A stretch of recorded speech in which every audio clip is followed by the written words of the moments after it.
Hey, everybody. How you guys doing out there today? I'm Mighty Mike Nagan for ReedPop. Thank you so much for joining us. Today, we have Mark Brooks. It's the Mark Brooks Hullabaloo, a live draw and Q&A. Mark Brooks, as you know, superstar artist. He's known for Secret Empire and Detective Comics, Han Solo, one of my favorites, Ultimate X-Men, and the list goes on and on and on. And we're gonna do a little bit of a Q&A, and Mark's gonna do a live draw for us. So I present Mark Brooks. Hey, Mark, how are you today? Good. How are you? Doing great, man. Doing great. Thanks so much for joining us. I appreciate it. Of course, it's my pleasure. Since con season's pretty much canceled at this point, at least for the foreseeable future, it's good to be able to do stuff like this. Right on. I miss you guys. I miss the fans. I miss the artists. I miss my whole con family. I can't wait till we get back to it. I can't either. I've still got my fingers crossed that New York Comic Con is going to happen. But fingers crossed. Hopefully, October we're out of the woods and we can all see each other again. I cannot wait. I cannot wait. So we're going to do a little bit of a Q&A with you. But while we're doing a Q&A, you're going to draw a piece. So tell us a little bit about what you're going to do today. I went ahead and penciled out something. I'm going to do an 80s Jim Lee era Jean Grey, I think. Nice. One of my favorite eras of the X-Men. Yeah, I think it's most people's favorite era, so I figured I would do kind of a fan favorite. Absolutely. Folks, just to let you know, what we're going to do is we're going to be giving away that piece at the end. Mark, thank you so much for doing this. We're going to be giving away the piece at the end of the Q&A. The way that you're eligible is you got to leave a comment or a question. If you don't get chosen, that's okay. But you need to leave a comment at the end. We're going to pick the grand prize winner. So stay to the end.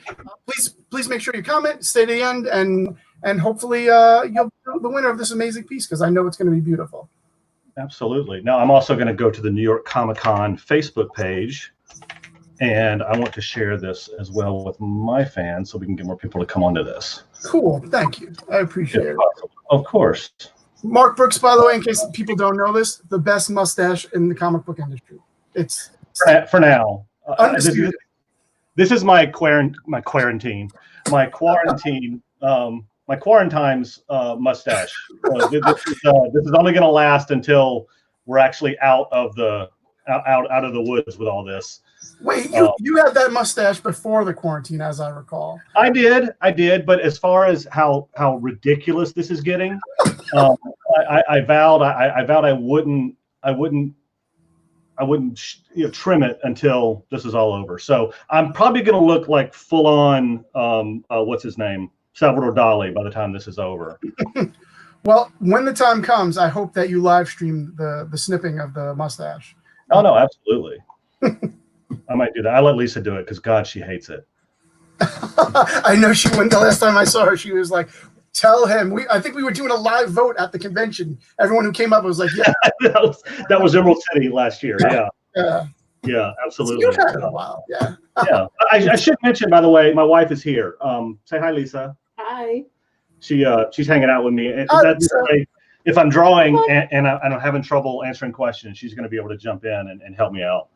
Awesome. If need be. Thank you for joining us, Lisa. I appreciate it. Happy to be here. Thank you, Mike, for the invitation. Oh, you're welcome. Now we're drinking, Mike. Are you drinking? I have a water. I'm working. Calm down there, Mike. Things can get crazy as it is. You don't want to see this with alcohol. It gets nuts. All right. Well, I'm gonna I need to reposition my camera here so that you guys can see what I'm doing. Okay, sounds good. So give me a second. So just to start things, once you start, I have a couple of questions for you. So we'll start with a couple of questions for me, and then we'll start taking questions from the fans. Yeah, absolutely. See if I can position this. You can go ahead and keep asking. I'm just going to position this while you're talking. Cool. So one of the things that I mentioned this right before we got online is your every time we see new work from you recently, it's been bigger and better than the piece before. More characters, more detail. I even commented you're trying to outpace George Perez. What's kind of the feeling about trying to keep one-upping yourself and making these amazingly intricate pieces? Well, I think for me it just comes down to I don't want to get bored. and and let's face it, I'm an attention whore, so I tend to get the best reaction when I do these huge multi-character pieces. So and I have a lot of fun doing them because I love drawing the characters, and there's very little background in pieces like that, so I don't have to worry about a background so much. And yeah, it just I just was attracted to them. Back when I was a kid, and I'm sure you remember this, there was always the Arthur Adams like X-Men posters he used to do back when back in the day. I always had those. The cover to classic X-Men #1 is like one of my favorite X-Men covers of all time. Exactly, and that was the big poster at the time. Yes. So yeah, I had that on my wall. So there was always that kind of like, it was always there for me. It was always what I was attracted to, what I loved. So, I like doing that stuff. And I do end up doing a lot of covers for event books. And the event books, as you know, always have just a ton of characters. Absolutely. One of the most recent events you're gonna be working on is the Fantastic Four X-Men crossover, or is it the X-Men Fantastic Four crossover? I think it's X-Men Fantastic Four. Technically speaking, I could be wrong. That's really exciting. I actually have a image I could share of that cover. Hold on one second. Let me show the people at home what that looks like.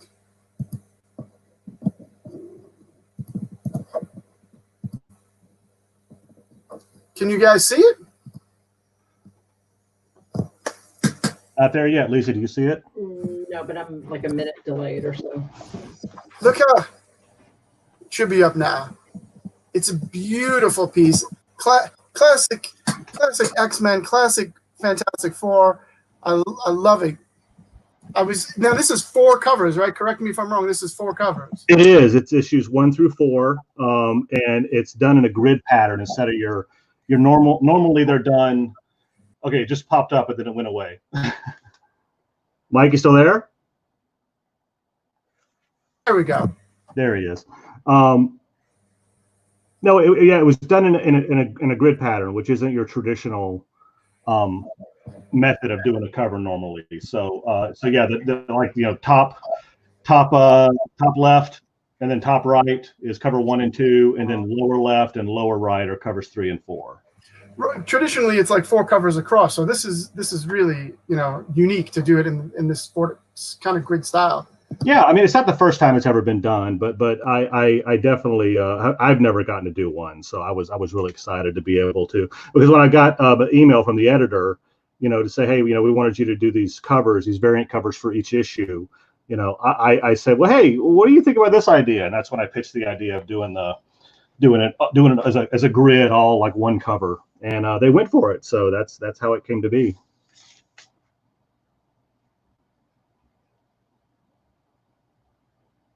I think we keep losing Mike, or I do. Mike? Am I alone? We're just having some technical difficulties here. Am I still on? Yeah, you are. You're full screen right now. Oh, okay. So I'm alone. All right, Lisa. So now that Mike's not here, you have to ask questions. I'm back. Sorry about that. the hazards of working from home. Well, this is why we have Lisa here. Lisa's going to take over your job. I'm sure she could do it so much better than I can at this point. Definitely. Sorry about that. So you were saying the grid pattern. It's not been done before. It's been done before, but it's not a usual practice, right? Yeah. It's not the usual, and I've never done one before, so I was really excited to do it. So what's the idea behind the series? Do you know anything about it? Obviously X-Men and Fantastic Four, but is there a little bit of information that you could share with us about the story? I'd love to. I have not gotten to go to the comic shop in so long, and then of course the quarantines happened, and I have not been able to read the issue yet, and I haven't gotten my comps either. So I know that they're having to team up. Obviously, you could tell from the cover that it has to do with Dr. Doom. But no, I can't give you any more detail than that, only because I haven't got a chance to read it. But I will say that it's drawn by Terry Dodson, who I'm a big fan of. So Oh, Terry's amazing. So that's one aspect I think should drive anybody to want to pick it up. And issues 1 and 3 are out, and issues 4, it was supposed to come out, but then the quarantine happened, and so I believe it should be out either late this month or early June. Cool. I hope that at some point they either they've done it or they're going to do it, is make a poster of this. I would imagine. I'd love for them to. That would be really cool. I'd like to do one myself as well, but we'll have to see about that. Nice. I mean, I'm a huge X-Men fan, huge Fantastic Four fan. I don't, they kind of cross over periodically, but whenever they get together, like, hilarity always ensues, and I love those stories. There was one way back in the 80s. It was also likewise called Fantastic Four and X-Men. I can't remember who drew it, but I think Claremont wrote it. Oh, really? Okay. I remember. It was like there was a couple of books that came out at that time. It was X-Men versus Fantastic Four, Fantastic Four versus Mephisto, and then there was like a third book that made it almost like a trilogy story. But again, that was a very long time ago. Well, actually, I have an announcement I can make on your live cast. Ooh, exclusive announcement! I'm excited. This is I haven't. I'm revealing it here first. I have not revealed this to anybody yet. But I am the new cover artist on Fantastic Four, starting with issue number 25. Wow, that is amazing! That's fantastic. Those are the dad jokes. Congratulations, man!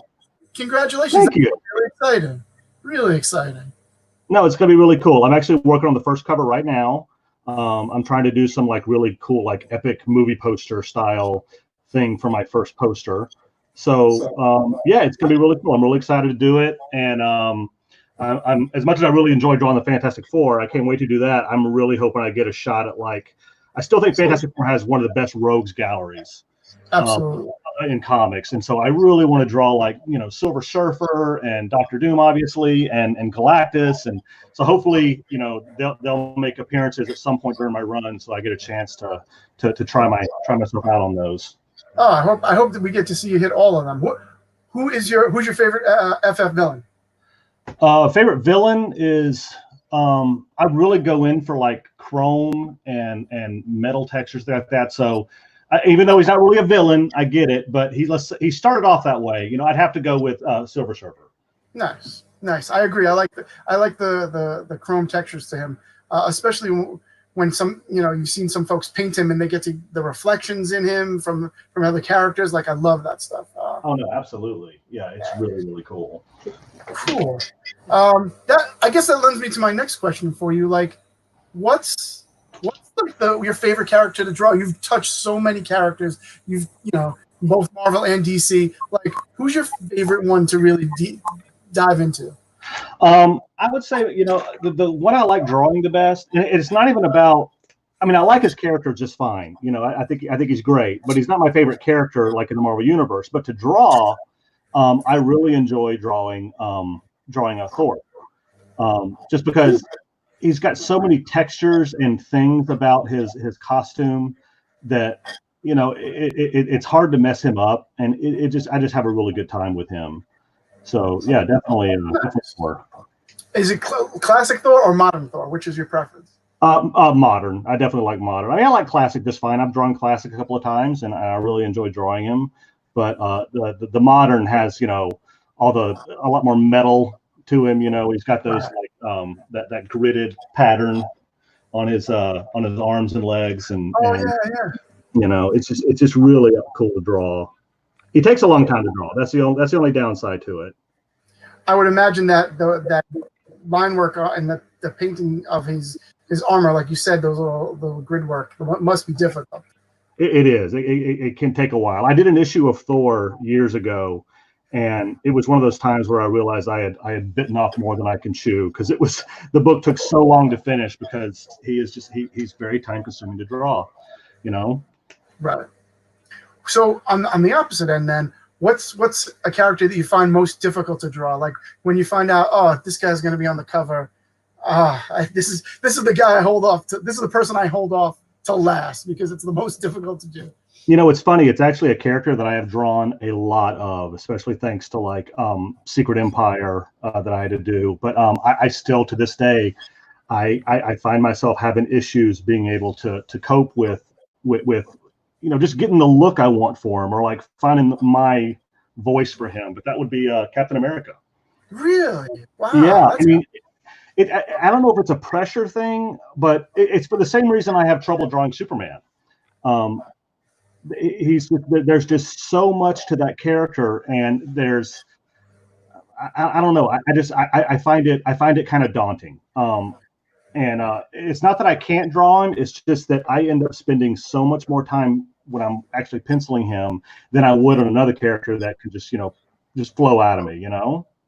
Oh, that's interesting. I guess because both characters are kind of are extremely inspirational characters, and you want that to show through in your drawing, I guess. And I guess it's hard to capture that, right? And it can be. Yeah, I mean, absolutely. For that reason. I can say and go ahead. Sorry. I could say you're Captain America, especially I remember from Secret Empire when Cap wasn't necessarily in the most savory of places.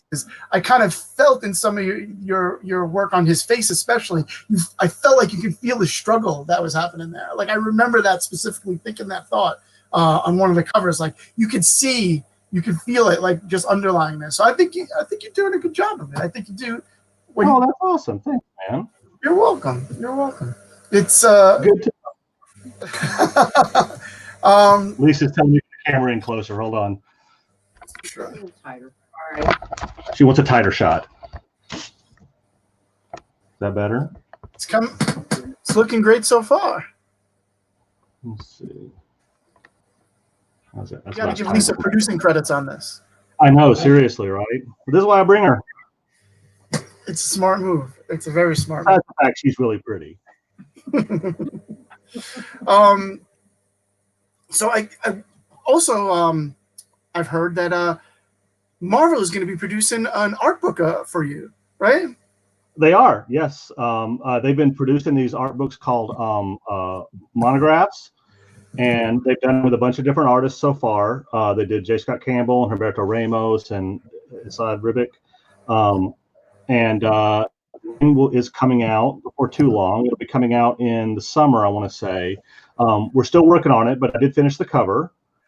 And it should be really cool. I mean, I think I want to say July, maybe August. I think because of what's going on, it keeps getting pushed back a little bit. But I did send you the cover, I believe. Did you? We do have it. We do have the cover. Let's bring it up. Let me share the screen so people can see it. Hopefully this time I won't kick myself out. Lisa's chomping at the bit. Should take a couple of seconds. Once it comes up, hopefully we can pop it up and people can get a better look. It's a gorgeous cover. Beautiful work on Psylocke's side blades. Like they really, really glow. Can we see it yet? Yeah, I can see it. There we go. Love it.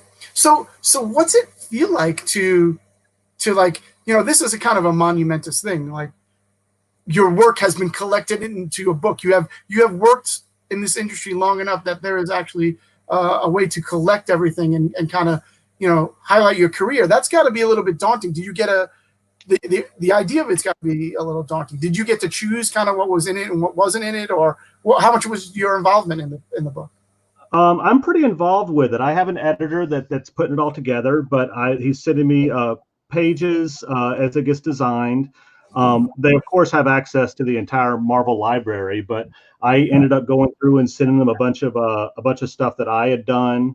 Not that I've done, but just stuff that from my archives that I said I would like to be included. So they've been really great about letting me kind of like I don't know if art direct's the right term, but just running everything by me and asking me what I think, and I've been really appreciate how much input they're willing to let me have in the whole thing.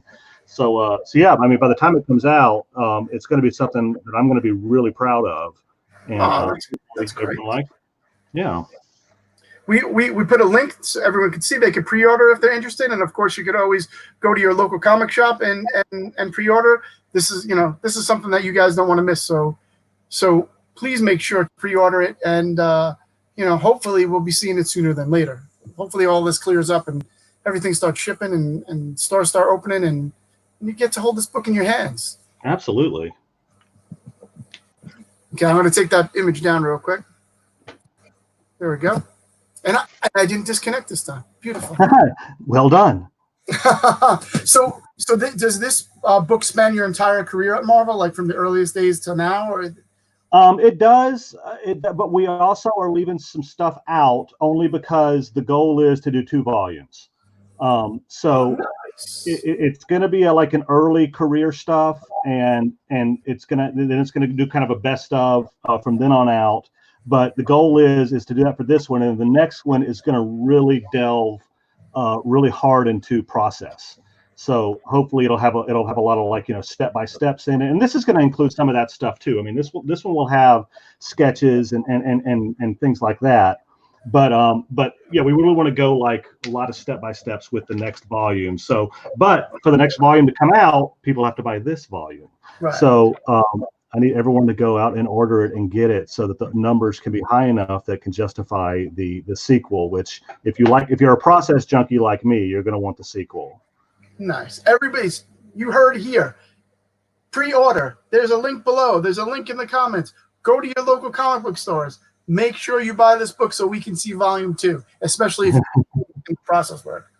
Right, exactly. So is there anything that as you were kind of going through all of the artwork that you saw some of your older stuff and you kind of remembered it and like, oh wow, like I really remember this. I love this piece. Or on the opposite end again, like I remember not liking this. I remember not liking the way this came out at the time. It's actually both. It's a lot of oh, I remember liking this at the time. Wow, this is awful. I think that's just that just goes with the territory. I will say that I fully understand that just because I don't like something doesn't mean that it's not decent or good. It's just my style has changed so much, and I will say that the design of the book, what the designer is doing, is so nice that when he sends me chapters of it, I'm really impressed that these things that I necessarily wouldn't think are great look really, really good. Just the way that they're packaged, it's really nice. Right. What can you give us an idea of just an example of one piece that you kind of looked at and you're like, oh, this was not how I remembered it to be? Oh, when I think about all the Aranya work from back in the day, which I love doing the character, but I was so green at the time that I often joke that I don't know what Marvel was thinking. I had no business drawing comics at the time.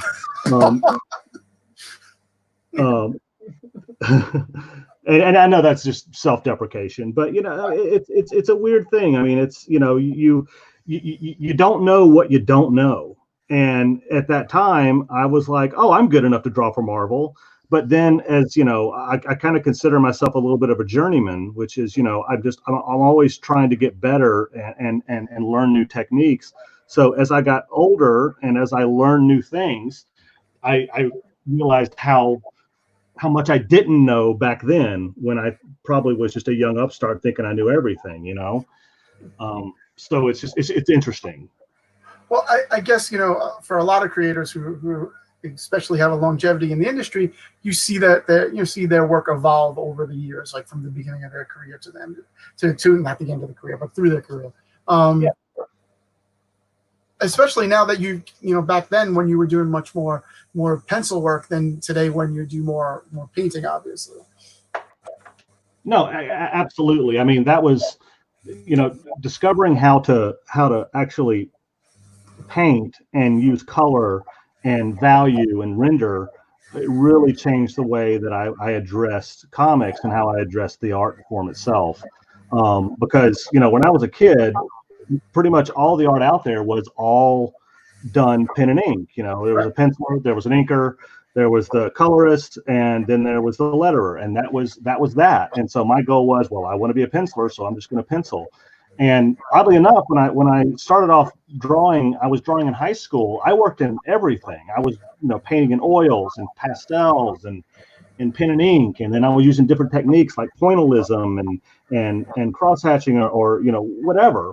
But once I got into comics, I just thought, I just out of sheer ignorance that, oh well, I draw comics, so I pen and ink. That's what I do.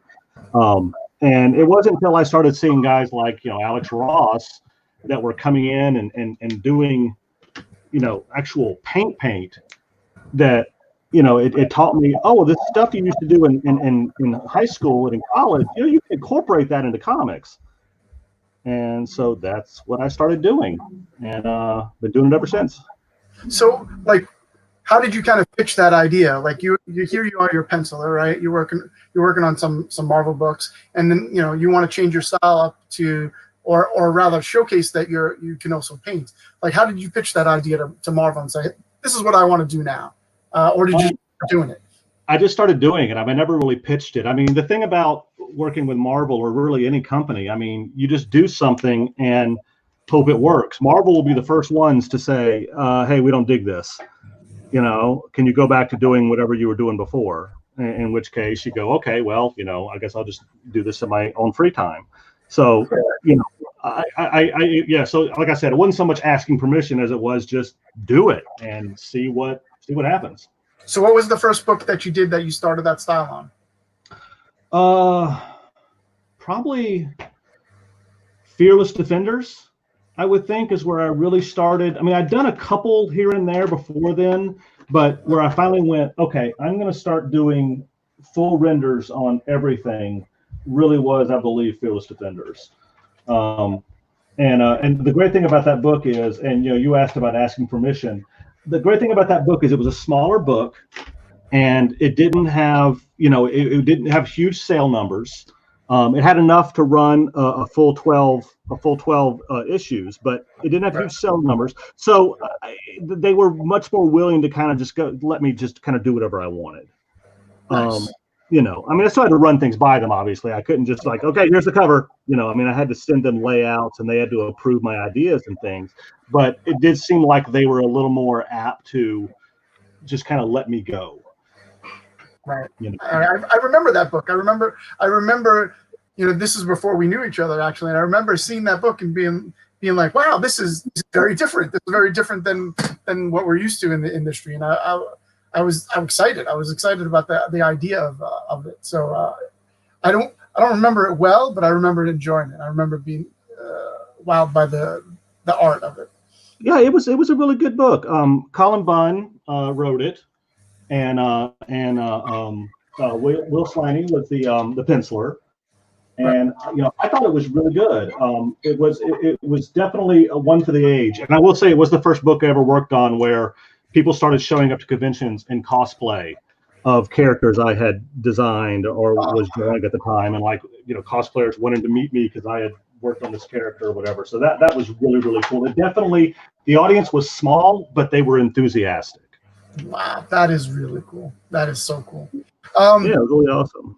We want to start taking some fan questions. So if you guys are out there, you guys have some questions, feel free to leave them in the comments. We'll start asking Mark some questions. Remember, you got to leave a comment or a question to be eligible to win this amazing piece. It's coming out beautiful, Mark, really. Thank you. So I got a question from Joseph K. Are there any books still on your bucket list, like certain titles? Not really. I mean, I kind of feel like I've gotten the chance to draw just about everybody, especially all the characters that I grew up with. I mean, I think that being a cover artist, my life isn't really about telling a story of a specific character. It's just more like who I think would be cool to draw, and I still would like to try my hand at Hellboy, which I've never. I mean, I've drawn some con sketches of him and stuff, but I've never drawn him in any official capacity. So that would be a lot of fun. But of course, I need Mike Mignola to give me permission to do that. He hasn't called me yet. So, Mike, if you're watching, call Mark, please. Right. I would love to see that. That would be a lot of fun. I would really kill for that. Cool. We got another question from Brian EPCH. Hey, Mark, have you ever done an Archie cover, Betty or Veronica? I haven't. I actually talked with the Archie guys to do a cover for them a few years back. And at the time, I was exclusive to Marvel, so I wasn't able to do it. So, I haven't had the chance yet, but I definitely would be open to it. Cool. Are you an Archie guy? Did you grow up with that stuff, like picking it up at the corner store or the supermarket, like most of us did? I honestly didn't. I mean, by the time I started reading comics, it really was diving right into like the American superhero genre. Okay. So yeah, I never really got to the Archie thing.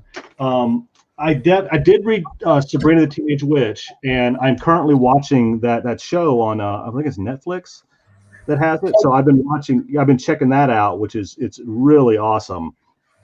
A lot darker and more evil than I thought it was going to be. I mean, I thought it was going to be like, oh, it's going to be like a teenage drama kind of thing, and it kind of is. But there's definitely some darkness in it that I was surprised to see.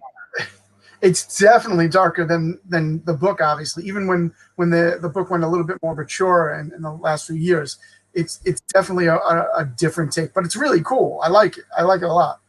Oh, I definitely do. Yeah, I mean, it went a direction that I was like, whoa, okay, this is not what I expected, but I was hooked. I mean, it was a good kind of not expected it, Yeah, it's a great concept. So I'm going to ask the eternal question that anybody who's ever looked at Archie ever has to answer: Betty or Veronica?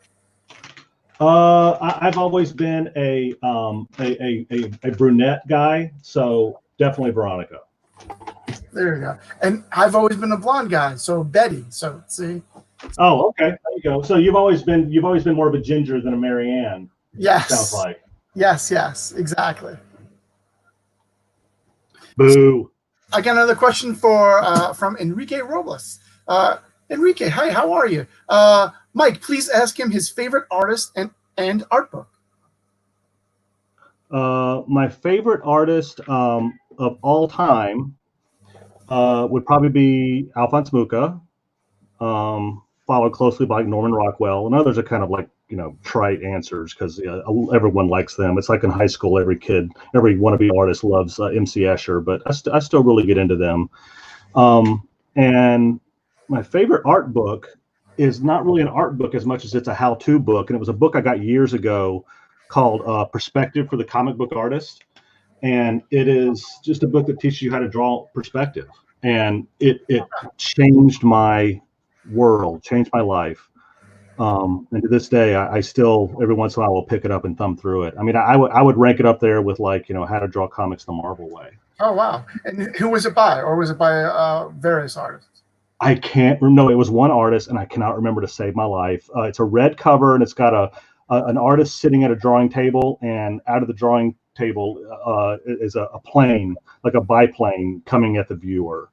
I know it's on Amazon. It's been around for a long time, but it is the best artist reference guide I've ever found for drawing perspective. I mean, it addresses everything, curvular perspective, 3-point, 2-point, just everything. The way an image distorts once you go past the zone of reality, just all this stuff. It's really, really great. Highly recommend it. And what was the book's title again, just so everyone could take a look if they're interested? It's called Perspective for the Comic Book Artist. Perspective for the Comic Book Artist. Check it. It is on Amazon. It should be easy enough to find. Very cool. Yeah. Question is from Mike Chang. What is the hardest character or thing to draw? We kind of touched on that a little bit, but if you want to expand, if there's something else. Hardest thing to draw is cars can be very difficult. I don't know if you guys notice when you read a comic book, you can always tell when someone is trying to draw a car of their imagination because the car looks like a bread box. But actually drawing realistic looking cars can be very difficult because of the way they curve, because they always tell you, well, you start off with a grid, and you start off with a rectangle, and then you form it out from there. But that's a lot easier said than done. So yeah, I'll give it to Cars. Cars. Cars. And like, have you ever drawn a car that you know, like, what's your favorite type of cars to draw? Like sports cars, trucks. What's easiest? What's hardest? The sports cars are always the hardest, just because they have the most curves and dimension to them compared to like a truck, which, you know, oftentimes it's just basically is just a rectangle on top of another rectangle. Right. You know. Cool. I got the next question is from C2E2's own Saki the Sock Puppet. What's your favorite Marvel heroine art you've ever drawn, and why? My favorite heroine art. Oh boy. I don't know. I mean, I don't know if there's anything specific. I really enjoyed my run on Captain Marvel. That was a lot of fun. Because I got to do some really cool stuff with that. But I don't know that I would necessarily say that you know, that's my favorite one. I really enjoy the X-Men. The X-Men are my favorite title that Marvel produces. So anytime I get to do an X-Men cover, I'm always like very, very conscious of doing them well. So because of that, they normally come out pretty well. So I'd probably give it to the X-Men if I have to give it to anybody. Any of my X-Men covers I've done. Nice. Who's your favorite X-Men artist? Mark Silvestri. Silvestri's amazing. Love his. He was the big artist on it when I was reading back in the day. I mean, he did like the Fall of the Mutants and the Outback Saga, and just the runs that to me encapsulate the characters the best. And I also had the best roster at the time. With you know, I think all the main 5 X-Men were all off in X Factor at that point. So Right. it was like Wolverine, Storm, Colossus, Dazzler, Psylocke, Havoc. It was that's my favorite roster. That's about the same time, a little bit after I got into the X-Men, but that's about one of my favorite ones as well. I love Silvestri stuff. It's amazing. Yeah, Claremont. It was the whole Claremont run for me. I mean, Silvestri was my favorite. He's the one I remember the most. But when I started reading X-Men, it started off with Alan Davis, who I absolutely love as well. Love Alan Davis. I'm also a big Paul Smith fan. I love Paul Smith stuff. Mm-hmm. It was a short run, but it was very impactful to me. Oh, absolutely. I got a question from DJ Rothenbecker. Mm-hmm. Are you primarily physical art or a combination of physical and digital? Well, what I spend the most time on is the physical part of it, but I do work digitally as well. I work digitally when I do my pencils. So, like for instance, this was penciled digitally because it just saves time. Right. You know, not to say I can't pencil traditionally, because that's how I started. I've been penciling traditionally ever since I broke in. But you know, once I got a Cintiq, it's just I really enjoy penciling digitally, just, you know, trying out different brushes and things like that. But I always say I'm primarily a physical medium, because I may spend, you know, a day penciling, but then I'll spend 5 days, you know, rendering it or painting it. So I'm definitely spending more time in the physical aspect of it. Wow. So typically, and I know with these larger pieces like the Fantastic Four, X-Men or something, I'm sure that takes a considerable amount of time, more than usual. But what's the standard amount of time for a cover per set? I try to get them done in about a week. Okay. That's what I'm always aiming for. I don't always hit it, depending on what the cover is. Basically, the more characters, the longer it's going to take. But yeah, I try to do it in a week if I can. Wow, that's a lot of time on one piece. Like those have become like children, I would imagine. Like it's got to be difficult to invest so much time in something, and then just like on to the next thing. Like yeah, I mean, it definitely can. Some of these pieces I work on, and by the time I get done with them, I'm so over it that I can't wait to get on to the next piece. I can imagine that's true as well. That definitely happens. I have another question, and folks, forgive me if I mispronounce anyone's name. I'm going to try my very best. Tristan Spolster. When did you start penciling? Penciling comics or just drawing in general? Well, I think we know. You said you had started. What is it, Ariana? Is that how you say it again? Aranya. Aranya. Yes, that's it.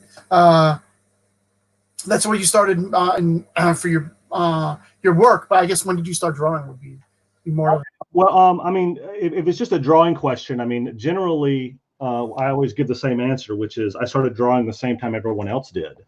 I think everyone drew when they were in high school or in middle school or in elementary school. Art class was a prerequisite for most of us growing up.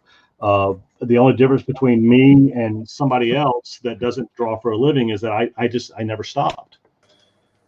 I was always drawing. Right. So yeah, I would just say it's since I was a little kid. I get a personal question for you. So, if Mark Brooks wasn't an artist, if he wasn't a comic book artist, what would he be doing? What would I be doing? What other path do you think your life might have taken? I think I'd probably be digging ditches. No, you could be a DJ or a lawyer. I think. Yeah. Lisa always says I could have been a lawyer, but I think I would have hated the. I like arguing, but I hate the paperwork. So he would have been the trial attorney. Yeah, just tell me what I need to say, and I'll go in there and say it. Right, you get somebody else to do the paperwork. Lisa, you'll. Yeah, but no, I've always really enjoyed the idea of radio. I think I've really enjoyed having gotten to go work in radio, whether it's as a DJ or whatever. Even if I was just producing. I know there's no money in radio right now, but I think it'd be a lot of fun. That would be amazing. I could see you as a radio personality. I could see that. Oh, thanks, man. I would be the wacky morning show guy. Mark's in the morning. Our next question is from Oscar A. Escobedo. I know Oscar, yeah. Do you ever get original comic art from other artists? I do, yeah. I'm definitely an art collector. Yeah, great collection. We have a pretty decent collection. Behind me, well, you can't see behind me because I have my camera aimed down at this point. But I have Rose and Thorn #1, that cover by Adam Hughes. Oh, wow. I've got Next Wave that Stuart Eminem did. The big double page spread issue where every page was a double page spread. I have one. I remember that issue. That's awesome. Yeah, I have the one where which one do we have, Lisa? It's the one with not the Elvis babies. It's the one with the big troll guys and the gorillas. Yeah. The Soviet gorillas. I remember that. That's so cool. Yeah. Got a Muka print. We do have an original Muka litho that was produced from the original plates that he did, and I do have a Drew Struzan. That's true. And just a bunch of other pages here and there. I've got some Humberto Ramos stuff. I've got some Brian Hitch. Got some Chris Pachalo. Just various things. Claire Windling. And I like to say that with the exception of only a few pieces, I've paid for most of my art. A lot of people think that us as artists get our art for free, and some we do, but I have paid for a lot of my collection. Well, I think as an artist, you can appreciate, that while you love to give presents to your friends, in the end of the day, this is your career, and you need to, and I think every other artist kind of feels the same way. Is they want to help, but at the same time, they don't want to take anything for free. It's like right, absolutely. Right. So many people are complimenting the piece, by the way. It's coming out amazing. We got comment upon comment of saying how gorgeous it's coming out. Thank you. I guess since you got a bunch of original art, I guess I have a quick question in that when you started the industry as a new creator, right, you eventually met a lot of people, became friends with a lot of people. Who was that one artist that now is your friend that back in the day you would have never imagined, like I would have a friendship with this person. I would know this person. It really comes down to where I live, because I live in Atlanta, and Atlanta is the home of a lot of comic artists. Mark Bagley lives here. Adam Hughes, Brian Stelfreeze Cully Hamner lived here for years and years. Just all these artists that, I grew up with and would see at conventions and be too nervous to talk to. And now I get to count them as my friends. And it's really cool and kind of surreal that I get to hang out with these guys in the capacity that I do, considering that in the beginning I was just some guy, who was wandering by their table and was too nervous to talk to them. That's pretty cool. Yeah, it's an honor to be able to do that. I think it's why I'm so concerned about being nice to people when I'm at conventions, and that people walk away from my table with a positive experience, because it wasn't that long ago, at least to me, that I was that guy, and I can remember a couple of negative experiences. Nothing I'm going to say specifically, but I can remember a few times that I walked away from a table and just said to myself, I'm never going to be that. If I'm lucky enough to be able to do this for a living, I am never going to treat somebody that way. Oh, that's amazing. Like, it's always important to be appreciative of other creators and the fans, especially like that. As a fan myself, that means a lot to me that you have that attitude about it. Well, I think it's important, it's important to remember where you came from. It's more important to remember who you are. And I think the best way to behave yourself, whether it's at a convention or online or whatever, is pretend your mother's sitting next to you. What Right. would she be saying about the way you're acting? What if you hate your mother, though? Well, if you hate your mother, I don't know what to tell you. If you hate your mother, I think I know why you're acting like an asshole. There you go. Sorry, that was my Mike. No worries. You're good. You're good. We got another question from. I'm gonna mess this name up. Shay Tshai Stevenson. Do you have any characters you want to merge together? Well, that's an interesting question. Characters I want to merge together? I guess maybe like I don't know if you remember back in the day, Marvel and DC kind of did. There was a Marvel versus DC, and then DC, and it became that amalgam. Yeah. I know what you're talking about. Is there any characters you'd ever want to merge together? And it could be from anywhere, not necessarily Marvel DC. Boy, that's a good question. I don't know. I'd make Tim Townsend really happy, and to say that I would merge Hellboy and Batman. See how that would look. That would be really cool. I think that would be really bizarre looking. That too. I wonder if somebody's ever done it. So I mean, I've seen a lot of the stuff online where people try and merge characters. So I wonder if everyone's ever tried that. If you would think someone had done it by now. You would think so. Well, if anybody out there has done it or seen it, tweet it out. We'd love to see it. Show us your Hellboy Batman. Show us your Hellboy Batman, and not merge together. I've seen a lot of actually Hellboy Batman. There was actually a book a long time ago. I remember. I think it was Hellboy. No, maybe it wasn't Hellboy and Batman. It was Hellboy and Starman. Yeah. Hellboy, Batman, and Starman. But I remember really digging that book because it was a cool crossover that you thought you would never see. My favorite Marvel and DC crossover of all time is the Teen Titans versus X-Men. I'm a big Teen Titans guy. So when I never read much of that stuff. I really need to go back and read the old Marvel and DC crossovers.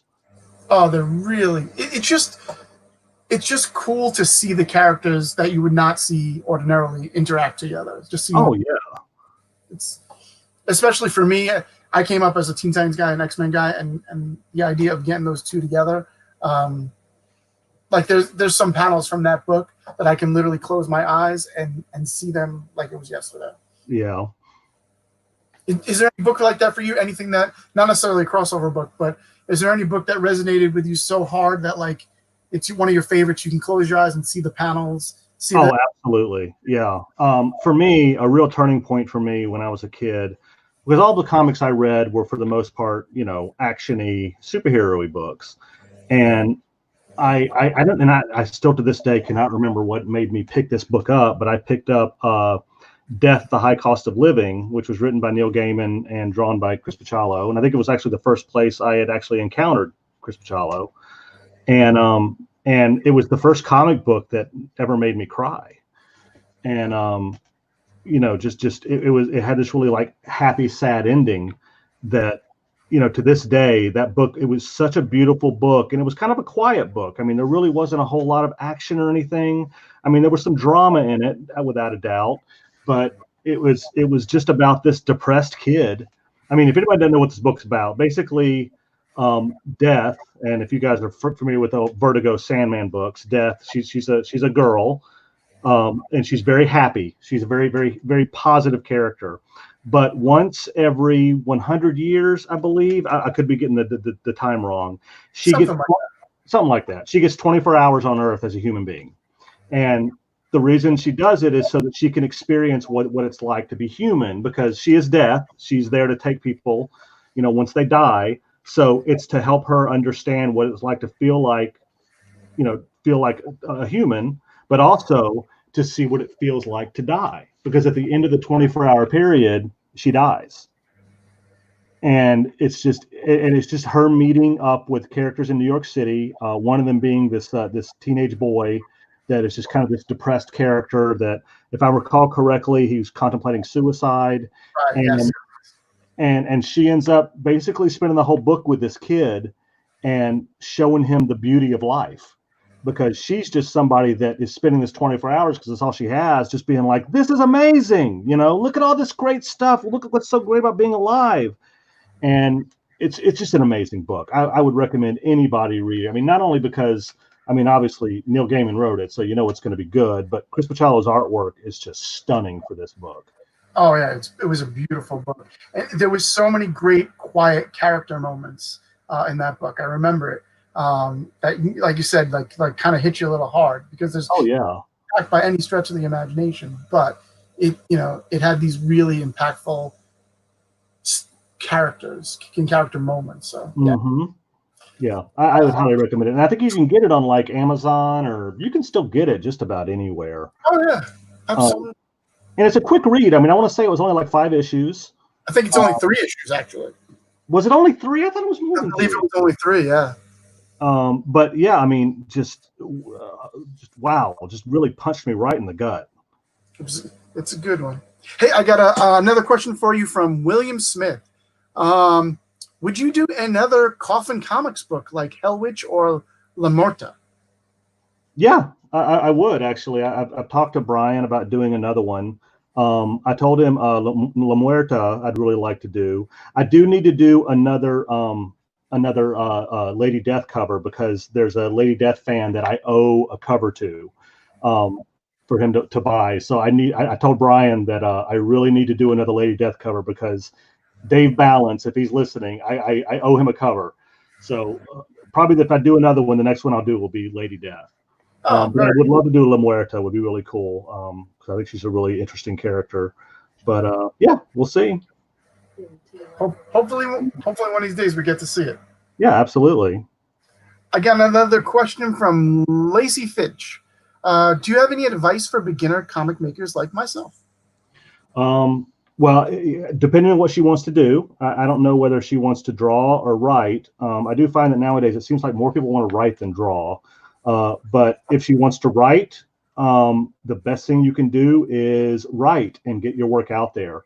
Whether you're producing on a blog, whether you're producing a comic yourself, just get it out there. Good writing will always stand out.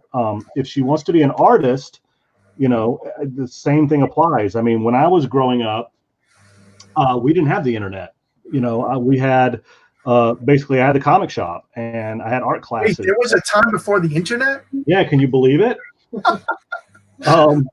I didn't have the access they have now. Now you've got DeviantArt and ArtStation and Facebook and Twitter, just all these places you can show off your work. And the thing is, these editors at Marvel and DC, they are all on those websites. And if you're good and good enough, trust me, they will find you.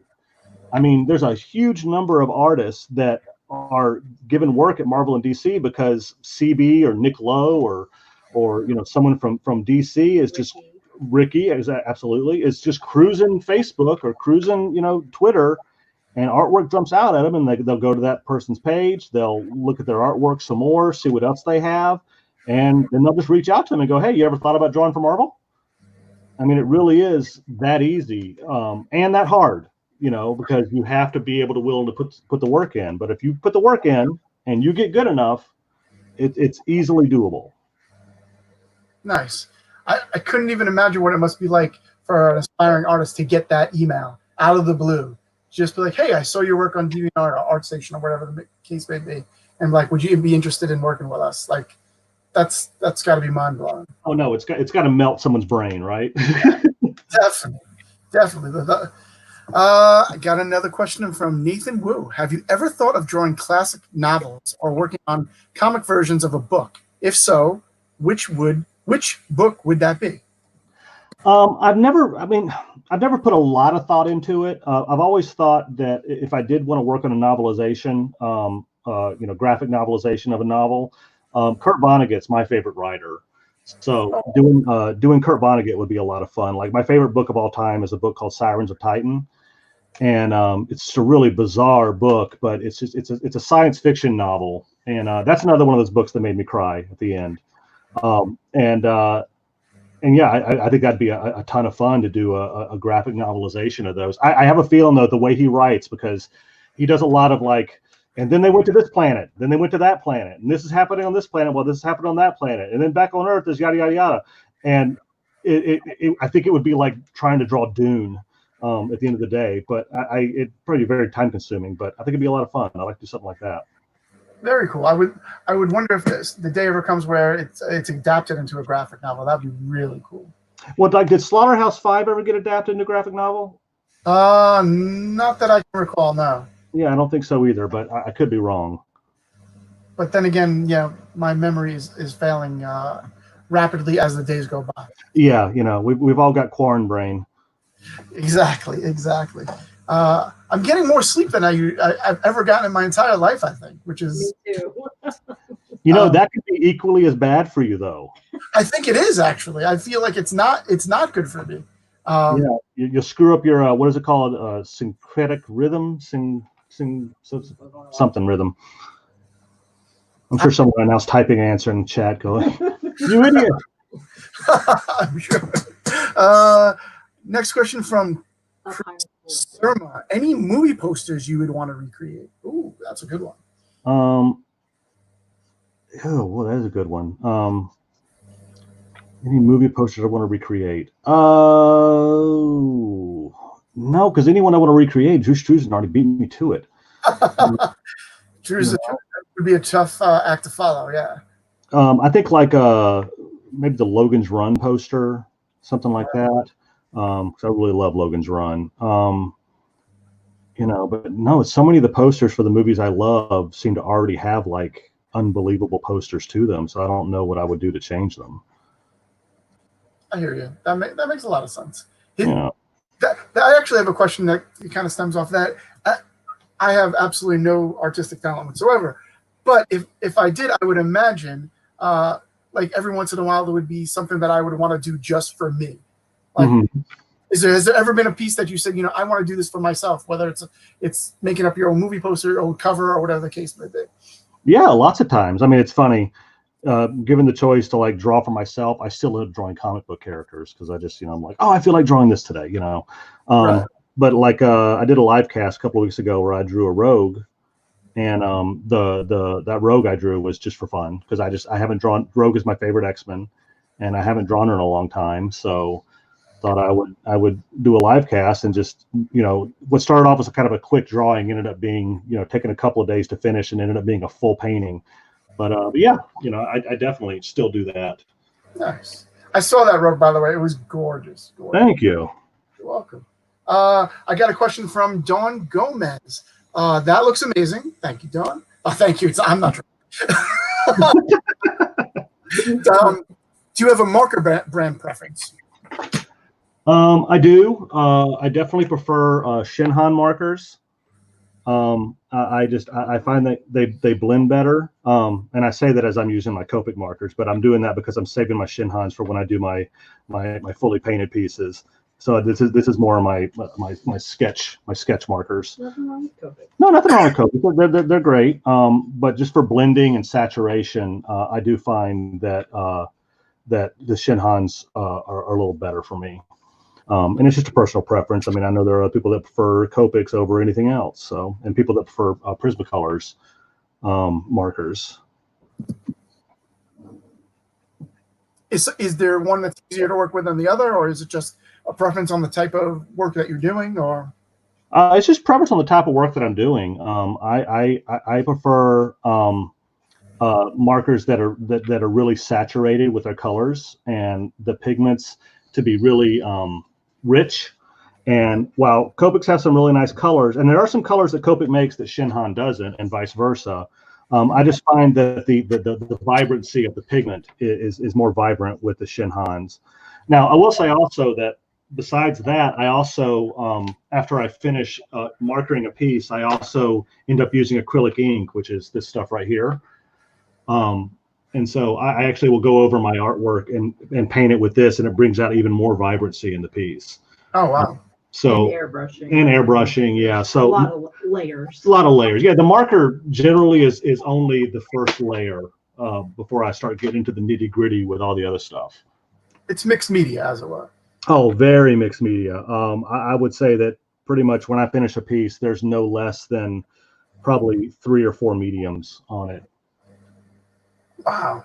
And now at the end of I think I've seen you do this on somewhere, and I can't, forgive me, I can't remember where, but then after you finish a piece, you kind of like put some kind of gloss over it or something to protect the piece or something like that? Yeah. It's an acrylic medium that you put on top, that it's a varnish, that it's a UV varnish that just basically seals the piece and protects it. It's just really good for the artwork, and just it'll increase the life of the artwork for many years. I also, it seemed, correct me if I'm wrong, it seems to almost make it pop a little bit more, just maybe gives it a little bit more brightness or sheen to it, I guess. I don't know. It does. It makes it saturates the colors a bit more, and just gives an overall just prettier look. It was Addy Granov that introduced me to varnish, because he varnishes all his pieces, and I was like, oh, what is that? So yeah, he kind of introduced me to it, and I've been playing around with different varnish mediums ever since then. I'm going to bed. I think I speak for a lot of people out in the audience, a lot of fans, that we're all dying to see a Mark and Addy reality television show. I think that would be a lot of fun. I think it would only be amusing to me and Tamsin, though, Mike. No, their banter online is some of my favorite stuff to see. And I'm sure a lot of other people would agree. He just likes busting my balls. Well, that's his favorite pastime. If you couldn't do that to each other, then you wouldn't be good friends, right? It's true. I think probably the craziest, worst things I've ever said in my life are to my closest of friends. No, it's absolutely true. It's like friends are friends so that you can make fun of them and try your best to hurt their feelings.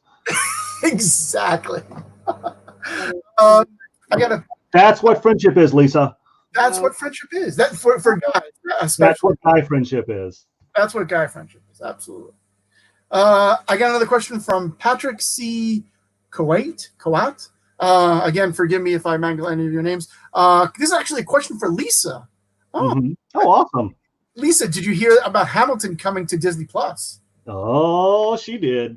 Yeah, it was the first thing I saw when I woke up yesterday morning. So yes, we're all very, very super duper excited. We are. We're setting that night aside to be we're Hamilton all night. Huge Hamill fans here, so it's going to be pretty awesome. Hamill fans.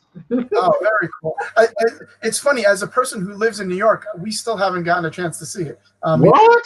I mean, it's a tough ticket, I think, even still to get. But yeah, it's worth every penny if you get the opportunity. We've seen it twice now in New York and in London, and it's just spectacular. So I'm looking forward to the movie because it'll be a little bit more being able to focus in on the details, which is it's such a big, beautiful show, and the music is so grand. It's hard to see all the details. So yeah, I'm excited. Nice. We got another question from Spencer Stroud. What's your favorite social media channel, especially for your art? Facebook, Twitter, Twitch, Instagram, etc. My favorite just to use, just because here's the thing. I really am so sick of fighting on social media. I'm so sick of, everyone is so nailed down to their political beliefs and where they're coming from and their opinions, and no one's listening to each other. And so it just gets Twitter and Facebook, which I enjoy, but they get exhausting.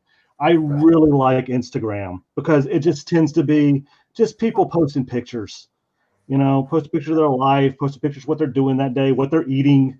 I really enjoy Instagram because I can just sit there and scroll and scroll and scroll, and I will rarely come across anything that someone's putting up just to try and start a fight, start a debate, or piss anybody off.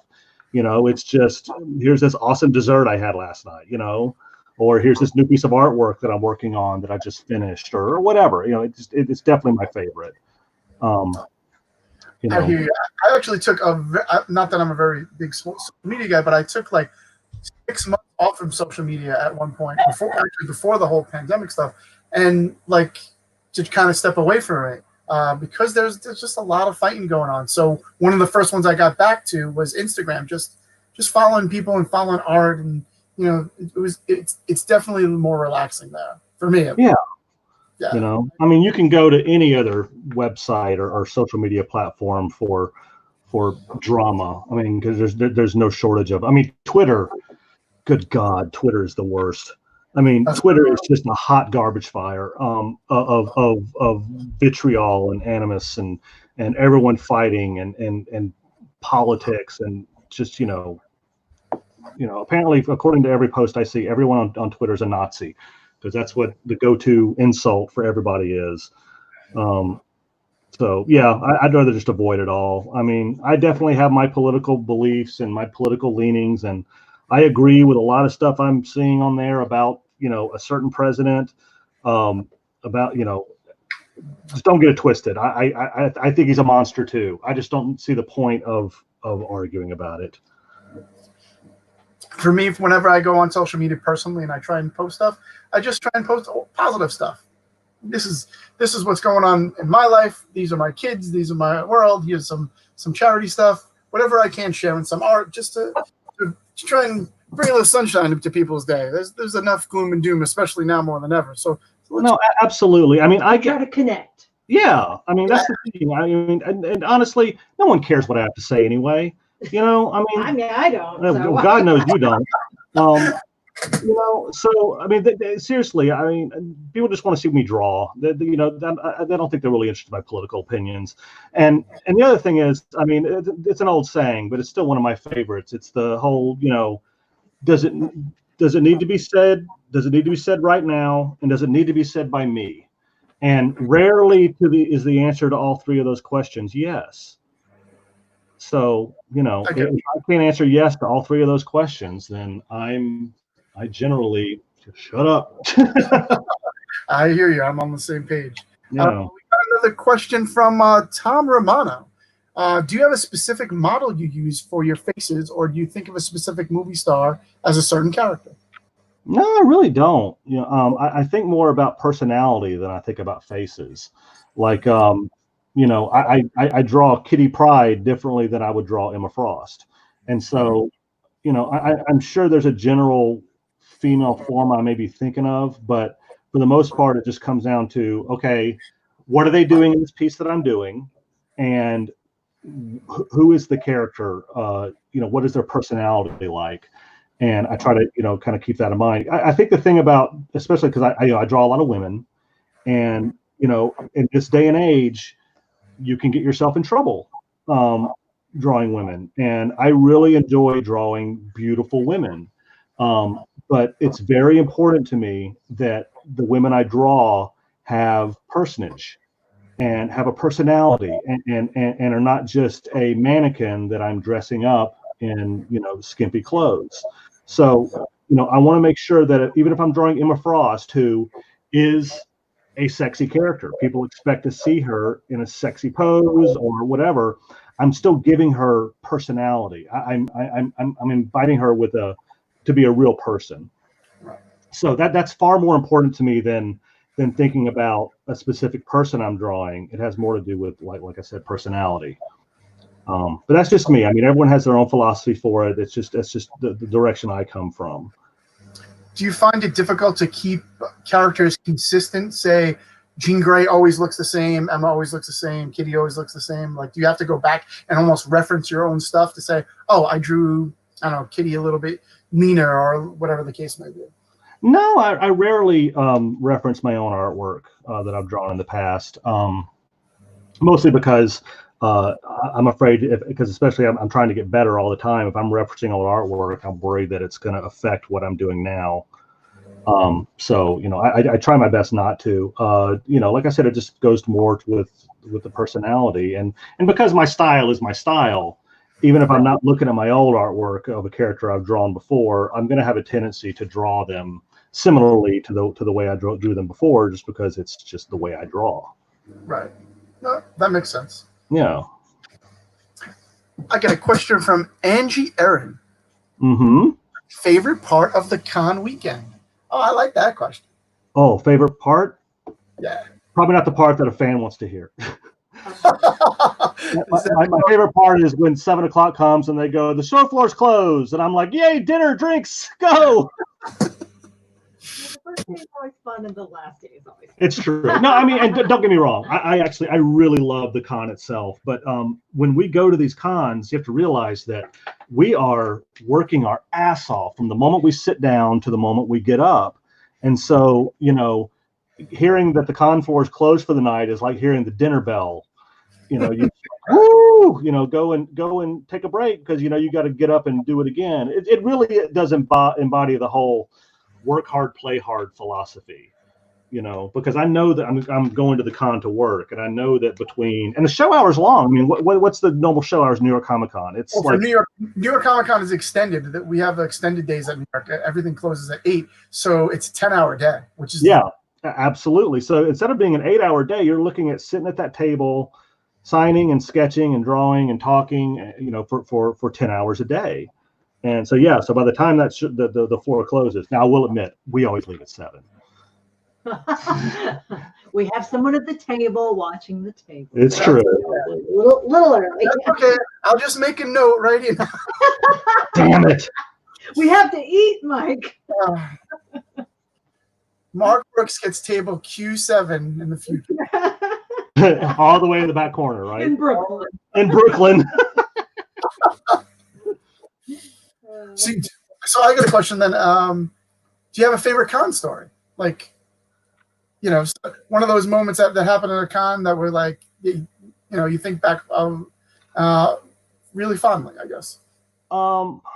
No, I mean, all the shows are amazing to me. You know what? This is not a happy con story as much as it's, I can't believe my friend did this to me con story. And hopefully this will be entertaining to people listening. So years ago, I did a bunch of trading cards for I'm not going to say any names, Lisa, calm down. That's the word I'm going to say names. I did a bunch of trading cards for the Indiana Jones trading card set for, I believe, Topps. Or maybe it was Upper Deck. I can't remember.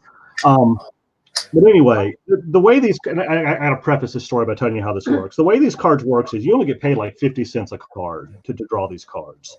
But where the money comes in, where you really get paid is, let's say if you do 50 cards, they give you 6, and you can choose which 6 sketch cards you want to keep of the 50 you did, and you can sell those on eBay on your own. And the thing about the cards is, because the collector market at the time was so hot, you could get $500-$600, maybe even $1,000 a card to sell these on eBay. Yeah.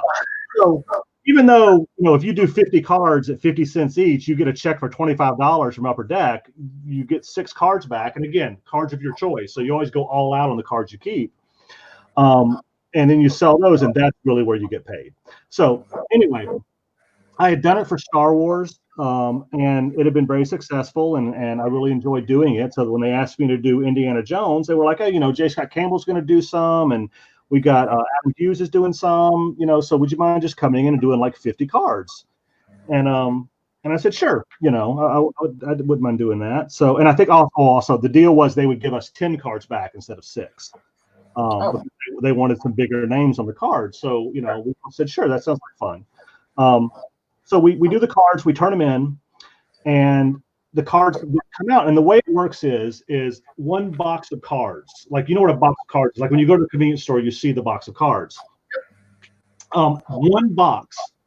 One pack inside that box will have a sketch card in it, a random sketch card from one of the artists that worked on the series. So I believe at the time there was probably 150 different artists. So you were going to get a random sketch card. If you bought a whole box, you would get at least one random sketch card by one of these artists. It could be, one of these quick artists, or it could be a J. Scott Campbell. You never know. So, which is great for the fans. They really enjoy it. We have fans going and buying boxes and boxes and boxes. They want to get a bunch of cards. They want a lot of the sketch cards. So anyway, there's this one artist that.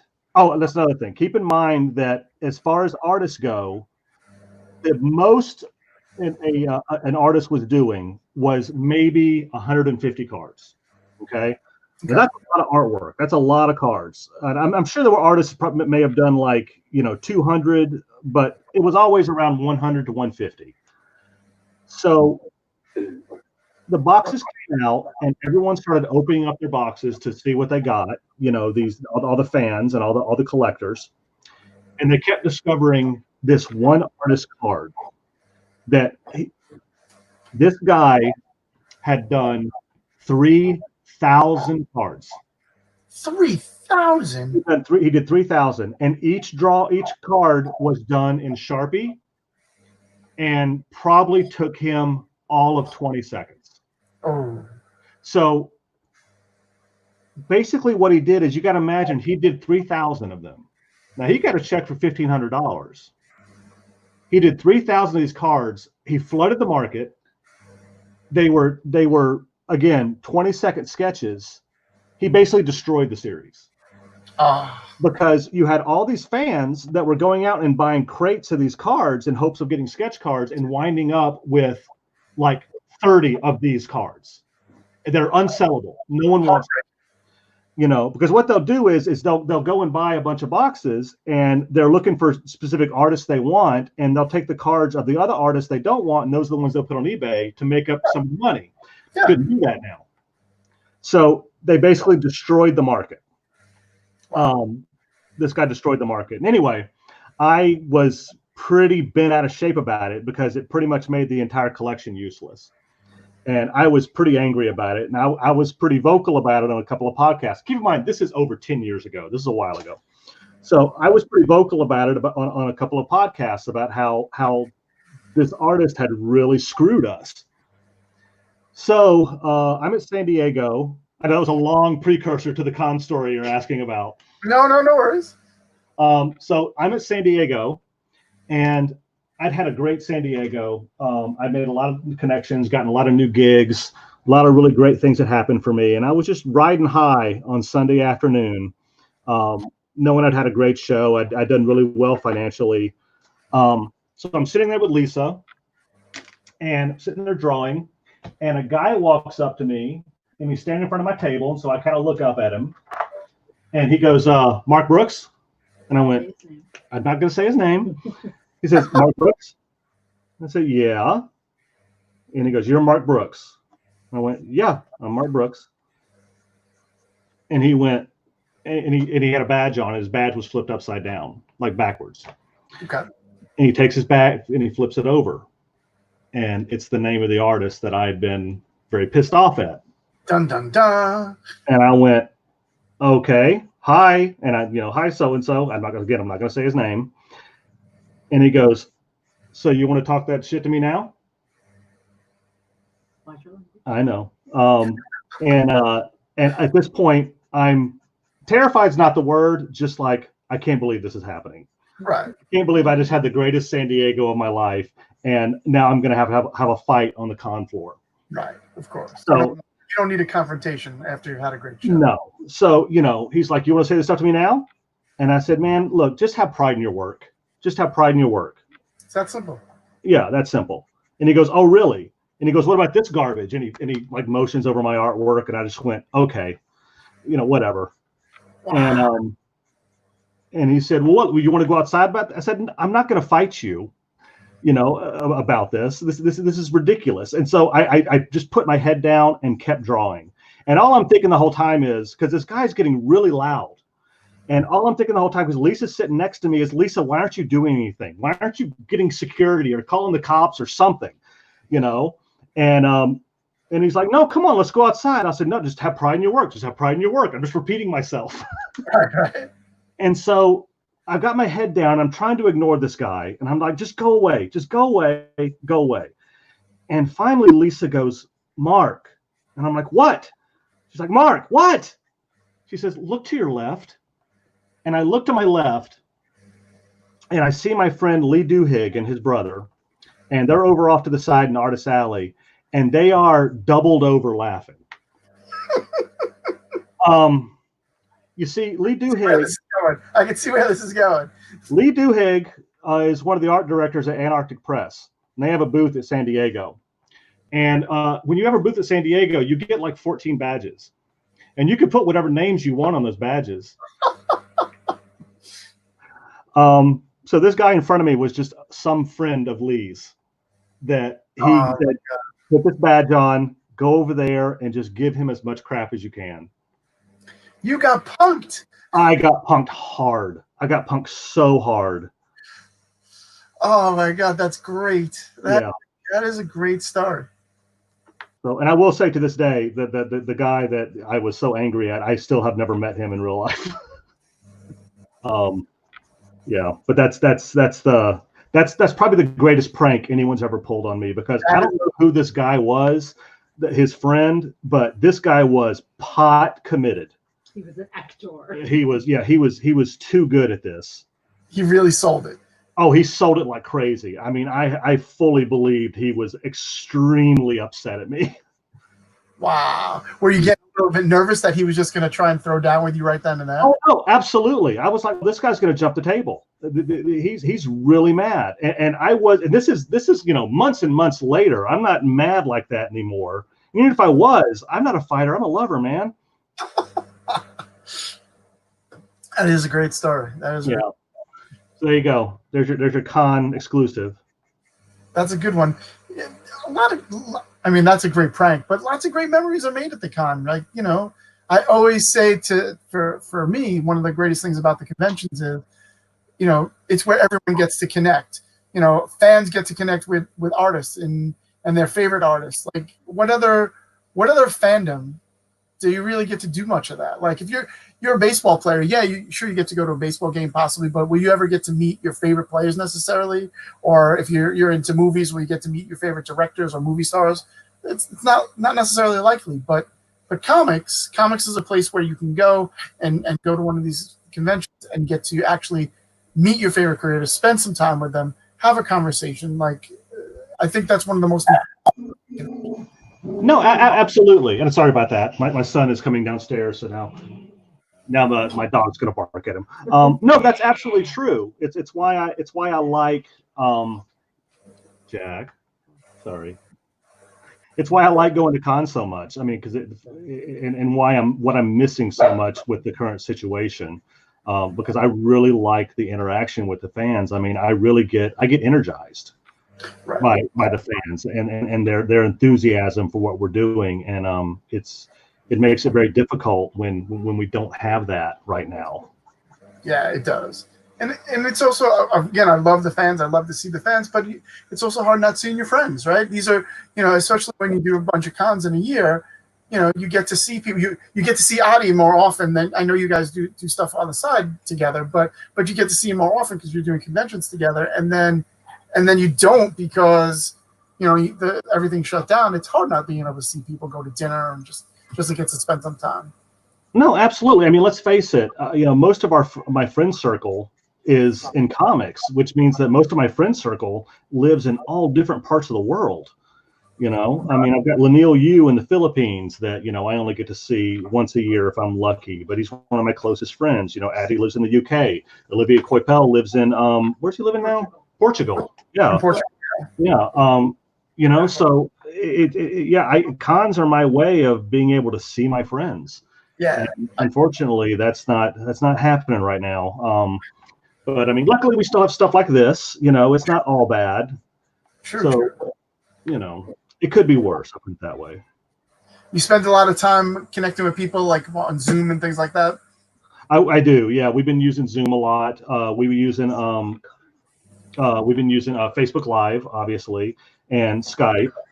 So yeah, you know, we still have ways of seeing each other, but it's just not the same. You know, you want to be able to go out to dinner and sit around a table together and break bread, you know, with your friends, and that's just not something that can be done right now, unfortunately.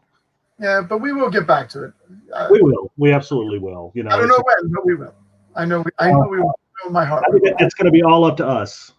You know, like when it's all going to be up to the general population. I mean, I think if we're able to work together and realize that, you know, we are a community and that we're all in it, this is a village, that we can get through this. But, you know, if everyone keeps getting upset and freaking out because, you know, they can't go get their hair done, this could end up lasting longer. So I'm just hoping that people, just smarter heads prevail.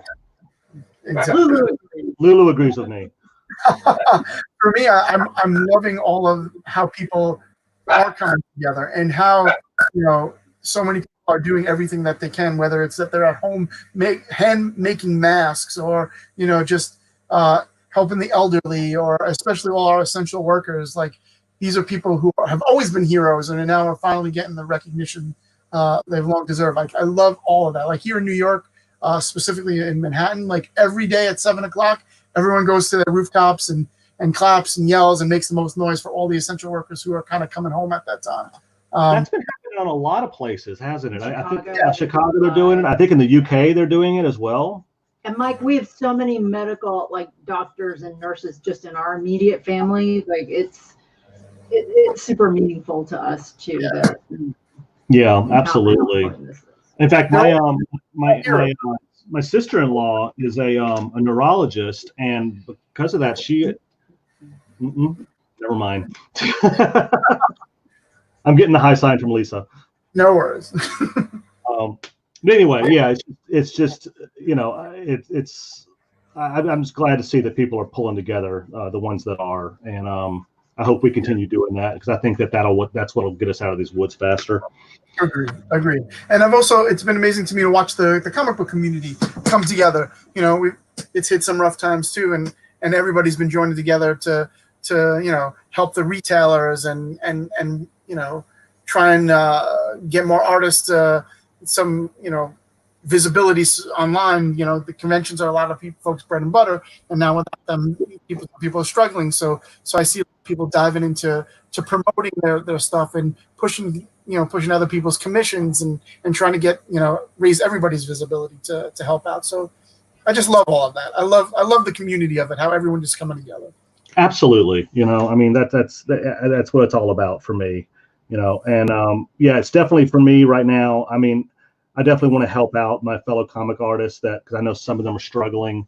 I really am really focused on the retailers right now, because without them, I think that a lot of us are going to be screwed for the most part. So I think it's really important that the retailers are able to survive this, so that we can continue producing the work we want to produce. That's why I think it's important that, you know, if you are a comic reader, and even if you're not, to go to a comic shop or to call a comic shop and see if they do curbside pickup, because a lot of shops are doing that nowadays. I think, Mike, is your shop doing that?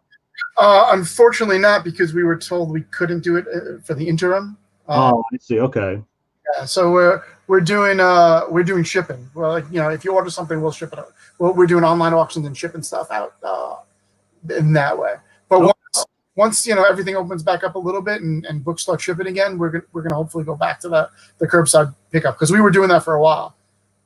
Yeah, I know a lot of shops in Georgia are still doing it. I think they're starting to open up Georgia a bit. So I think that some of those shops are starting to open up. But if you live in a community that's still locked down, I still think a lot of these shops are doing curbside and Shipping, or just shipping. Yeah, but it'd be really great, if you guys would support your local comic shops, just with a few dollars. Yeah, I agree. Support your local comic shop. It's very important. It really is. These are the folks that are on the front line. All of this doesn't happen unless we can get the book and the stuff into their hands. 100%. All right, I'm doing the white now. This is where it really pops. I even miss my store, other stores.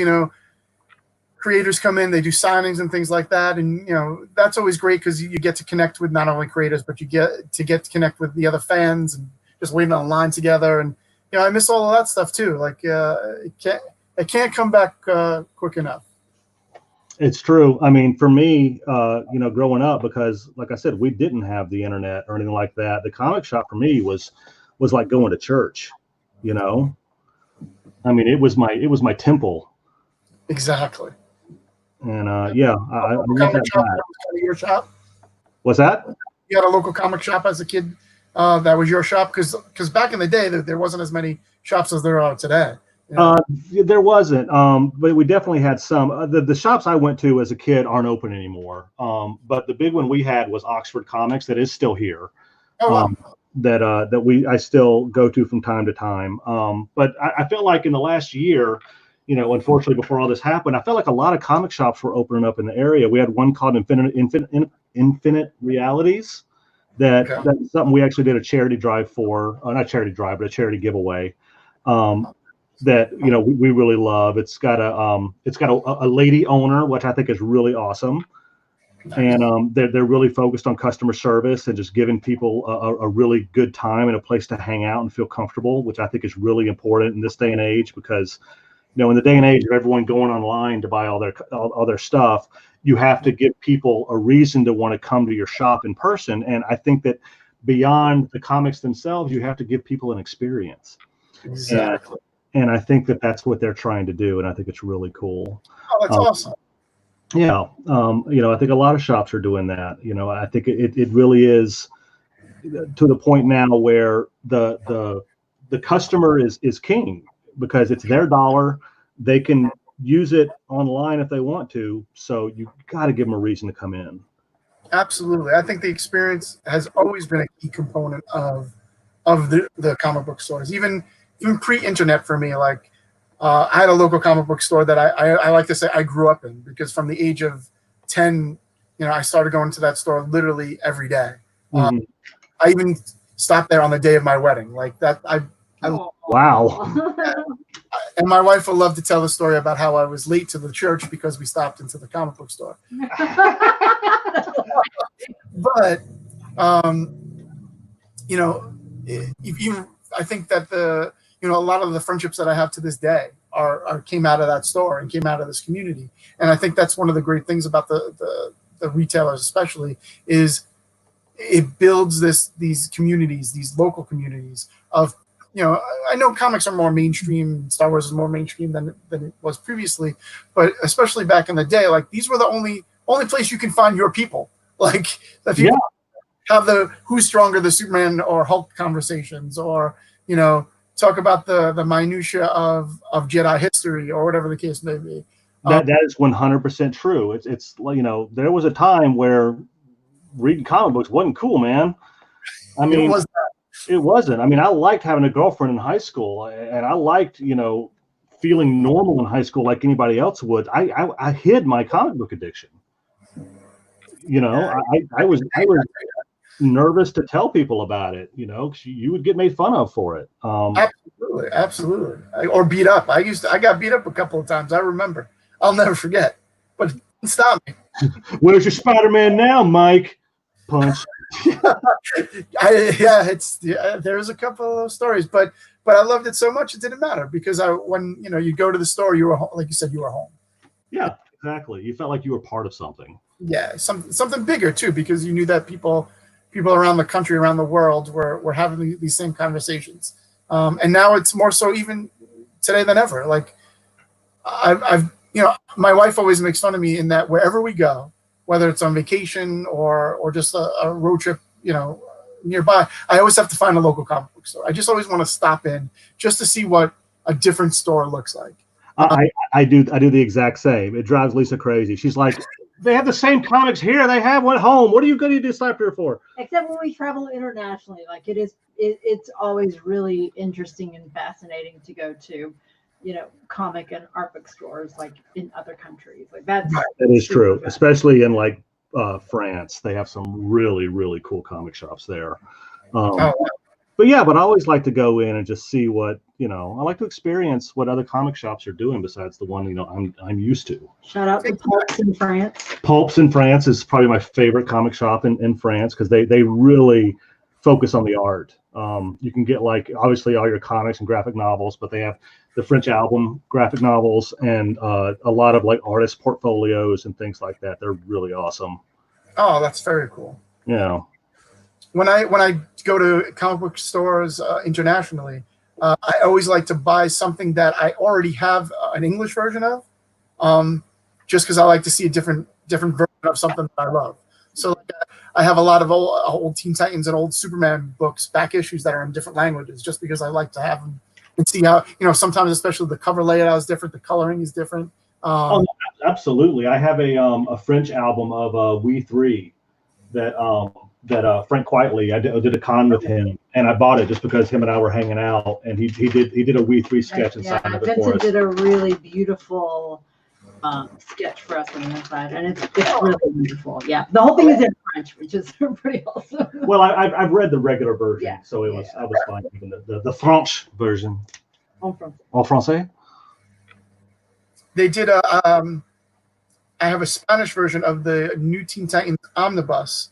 The Perez Wolfman omnibus, but it actually had come out many years before DC started doing these omnibuses in the United States, and I had found it at a show, not actually an international show, but a local show, and the guy was like practically giving it away. He was like, "It's in Spanish." I'm like, "But look at this book; it's gorgeous." It didn't have a cover. It didn't have a removable cover. It was just a cover that was on the actual material, and it was so vibrant and so beautiful and laid out so well. Like, I was so excited to have it. It's still one of my favorite pieces. Well, that's the thing, because oftentimes the European versions are printed the printing is awesome. It's even nicer than the American version. Exactly. Yeah, the emphasis on print quality, especially in Europe and Asia, it's pretty amazing.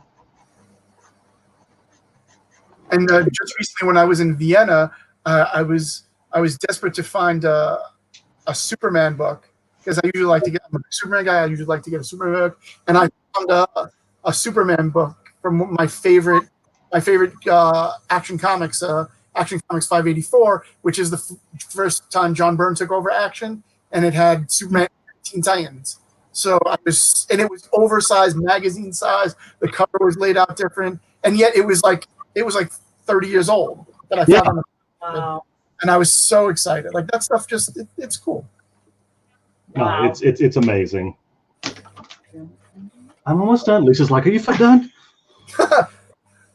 I have to be his like time coach, where I'm kind of like, all right, let's wrap it up. Otherwise, we could be here to midnight, Mike. Okay. Well, me and Mark can talk comics all night. It is coming out beautiful. It's gorgeous. Thank you. I think we are about done here. No, I have a quick question you're about to finish this piece off, so I have a quick question. You've told me the story, but maybe some people don't know. You have a unique signature for your artwork. So I do. Well, I mean, anybody that knows my work, they've seen the kind of Japanese kanji that I do or use. I got that. I was at an anime convention, God, years ago, a long time ago. And there was a woman there, a Japanese woman, that would write your name in kanji, and you just give her name, and then she takes out a little scroll and does it for you. And she did, so I walked up and asked her, it was like $10. It was like nothing, So, yeah, I told her my name, and apparently Mark is very difficult to do in Japanese because it's the R sound. Is it the R sound or the M sound or the K sound? I think it's anyway. One of the sounds is difficult to translate. So it ended up being this really beautiful kanji that she did, and she gave it to me, and I really loved it. And so after walking around with it and looking at it, I went back to her and I said, "Hey, listen, I'm an artist as well. Do you mind if I use this as my signature?" And she was like, "Sure, yeah, please go ahead." So I went home and scanned it and added the block around it and put Brooks below it, and I've been using it ever since. That's really, really cool. And are you sure it says Mark Brooks and not like? Oh, so that's the thing. Like it says, yeah. It says Maku. It says basically MOKO because there's no R sound. Right. So it's basically the Japanese version of Mark, which is Maku. So it says Maku Brooks, so in Japanese it says Maku, but I didn't realize kanji can be read in both Chinese and Japanese. Okay. So in Japanese it says Maku. In Chinese it says large man on a large horse. Okay, there you go. Well, which if you're riding a horse, it's like I guess that could be appropriate. You're dude. No, it's always funny. If someone comes over, if it's an Asian person, and they come to my table and I see them looking at my signature and they're looking at it puzzled, I always go, "You're Chinese, aren't you?" And they're like, "Yeah, how'd you know?" I'm like, "Well, because it's and they're like, "What's it supposed to say?" I said, "It's supposed to say Mark, but it says guy on a horse, right?" And they're like, "Yeah." That's great. And now you have a stamp for that. Like you don't actually hand draw that, do you? No. It's just a Photoshop stamp. My regular signature is just kind of like just a handwritten signature. I don't. When I hand sign something, I don't sign with that. That's just for published work. Got it. Yeah. Mike, if you want to, because I know you're waiting to do the giveaway, why don't you go ahead and do the giveaway now? That sounds great. You want to do that? Let's do it. Listen, Mark, this came out amazingly gorgeous. Like I cannot tell you how stunned I am by this piece. Thank you again. And we do have a lucky winner. So we're gonna name this person. What's gonna happen is we're gonna have somebody reach out to you and get all your information. And the lucky winner of this Mark Brooks piece is Chris Surma. Chris Surma, congratulations, man! You won this amazing Jean Grey by Mark. Enjoy it. It's lovely. Well, Kylie Mason will reach out to you and she will get the details from you and we'll make sure that you get the piece. Congratulations, Chris. Hope you enjoy it. Congrats, Chris. That's awesome. Yay. I'm excited for him. Me too. I was going to make the joke that the winner was Mike Nagin, but Right. or maybe my wife or some other family. You're pulling a real like Monopoly McDonald's game situation, right? Exactly. You give it to the All right, you want to do the close-up? Yeah. All right. Lisa's giving me the high sign, basically saying, "We're done." I'm hungry. Dinner is. Let's go eat dinner. So let's do this. So gorgeous. Thank you so much for doing this. My pleasure. That's yours. That's coming your way. All right. Congratulations. I'm going to maybe noodle on it for another couple of minutes after I get off here, and then I'll add my signature. And Mike, I'll wait to hear from you about how to ship this out, and that'll be that. Sounds good. Chris, thank you. Chris, Mark, thank you so much for joining us. Lisa, thank you for joining us as well, and being the behind-the-scenes producer on this with Mark. I appreciate it. You guys, it's always great talking to you. Always great seeing you. I miss you guys, and I hope we get to catch up soon.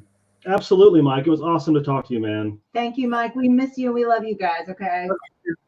Guys, thank you for joining us today with Mark and Lisa. We really appreciate it, guys. Hope you had a great time. And we'll be seeing more stuff from Mark soon. Again, check out his art book that's coming out in just a few months, hopefully. Check your local comic book stores. Check in with them. Pre-order it. Pre-order. It's important. If you want to see a second edition of that book, not a second edition, a volume 2 of that book, please We really want to see that. Pick it up. Go get it, guys. Thanks, Take care, guys. everyone. Stay safe. We'll talk to you soon. Bye. Bye.